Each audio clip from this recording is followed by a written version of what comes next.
Hey there, in today's video, we're going to talk about a useful topic if you are working with an ESP32 and ThingsBoard. We will look at client attributes, another way to send information from your device to ThingsBoard. You can use client attributes to report things like the firmware version of your device, its current configuration, or its current states if your device doesn't store data. If you are interested in learning how it works, let's get started. Before we look at the code, let's first understand what attributes are in ThingsBoard. Attributes are another way to send and receive data, and there are three main types you can work with: client attributes, share attributes, and server attributes. In this video, we will focus only on client attributes, but remember that share and server attributes are also available. I will make separate videos to explain those in more detail. Client attributes are used when information goes from your device to ThingsBoard. This data can be stored on the server or displayed in a dashboard widget, depending on what you need for your project. The key point is that this data can only be created and updated by the device. ThingsBoard can read it, but it cannot edit it or delete it. So, what kind of information can you store as client attributes?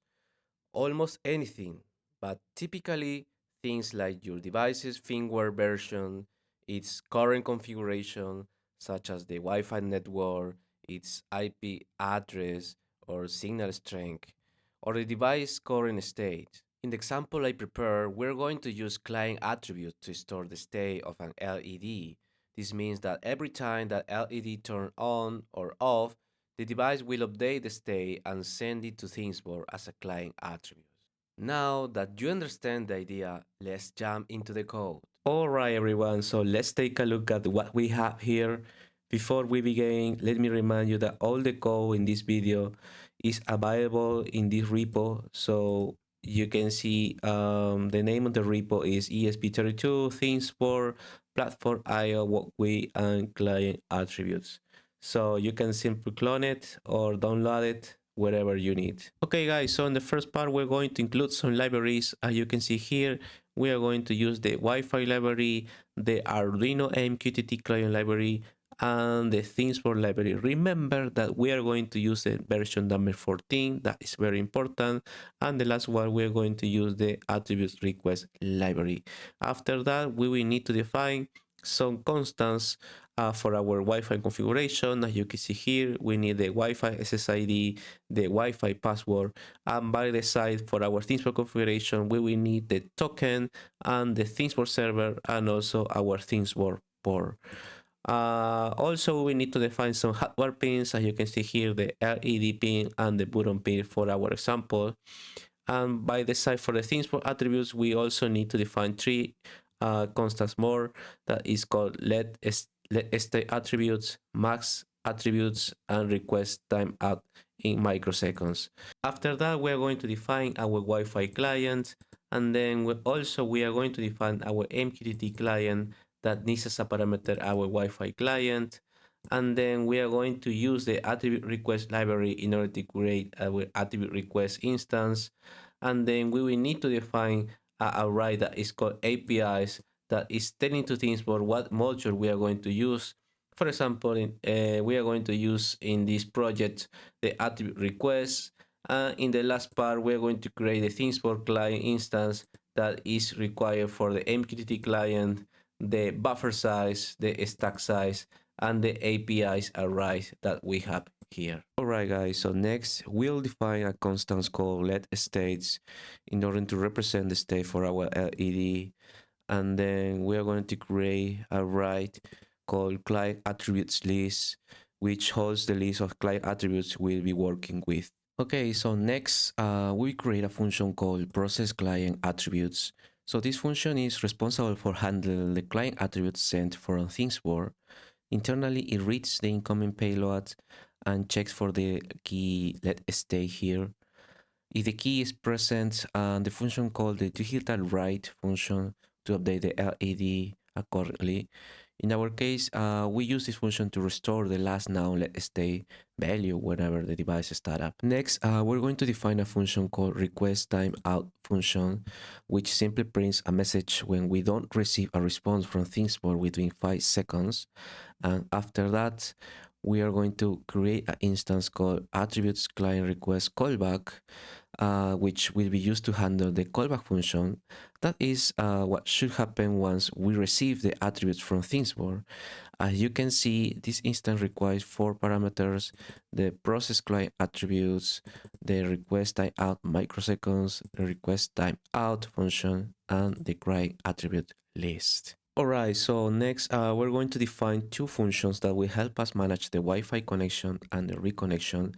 As you can see here, it's called the init Wi-Fi and the reconnect function. And then also we're going to create a toggle LED function. That is the function that changes the LED state to the opposite value. That is mean if it's true, it becomes false, and if it is false, it becomes true. Then we send this new state to ThingsBoard as a client attributes using the client ThingsBoard instance and the method send attributes data.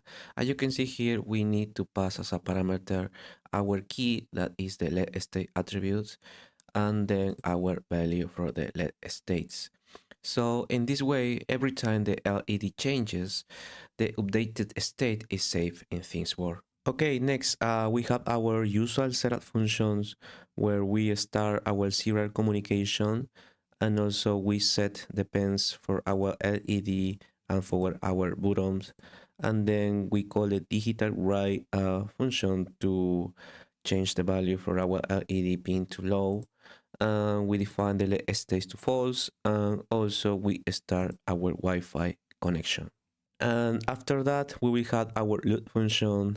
As you can see here in the first part, we will check for our Wi-Fi connections, and then we connect to ThingsBoard using the ThingsBoard client object or instance with this method. As you can see here, we need to pass as a parameter the ThingsBoard server, the token, and the ThingsBoard port. And then also we are going to use our attribute request module in order to use our client attribute request method to define the attribute client request callback. So in this way, every time we connect to ThingsBoard, we request the client attributes and get the latest state. Alright guys, so in the last part, we define our ThingsBoard load functions, where this load allow ThingsBoard to process all the MQTT messages that the device receives. And then after that, we add the logic to detect when the button is pressed. In simple terms, we check when the button changes from high, which means not pressed, to low, which means it is pressed.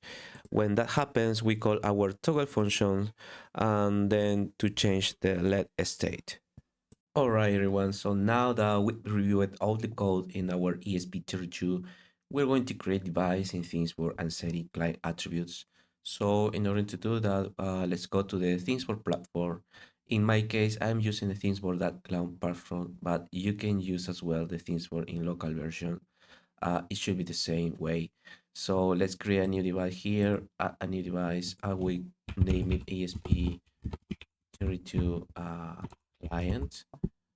Click on add, click on close the windows, and as you can see here, if we review our client attributes, we have here three types of attributes. The first is the client attributes, the second is the server attributes, and the third is the shared attributes. So if we go to the client attributes, we don't have any attributes in these windows.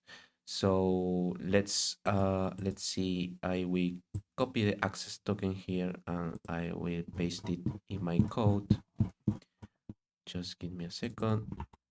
Okay, and then I'm going to build our binary file. This will take some time. All right, so once we have our binary file created, we can go to the diagram.json and click on the starter simulation, and we should be able to see how our code is working. As you can see here, we are trying to connect into Wi-Fi. we have the Wi-Fi connection, we have the IP address, we are trying to connect to ThingsBoard, and then we can see this message. The LED state not found on the server, so using the current local stage. That is totally right, because when we create our new device, so uh, we didn't have any client attributes created. So let's send some values to our ThingsBoard server. Let me click on here, and as you can see, each time when I change the state with my button, we are sending some client attributes to ThingsBoard. So if I review ThingsBoard, the client attributes let stay is here, and then the value is true. Let's see what happens if I change to false. You can see here the LED is the state is in false, and then in my ThingsBoard server we can see the client attribute state is in false. All right, guys, so let's do another example. I will send the state in true as a client attribute to ThingsBoard. As you can see here, the state is in true, and then I will stop my simulation here. And then when I start again my simulation, the ESP32 is going to receive the state in true, and my LED should be turned on. Let's start the simulation again. This device is connecting to Wi-Fi. One is connected. Is going to ask for the client attributes to ThingsBoard, and then we receive this message that LED restored from the server, and the LED state is on, as you can see here. Alright guys, that is for today's video. I tried to keep everything simple and easy to follow so you can clearly understand the main idea. If you enjoyed the content and want to support the channel, so you can hit the like button or share this video with anyone who might find it helpful. So thanks for watching, and I'll see you in the next one.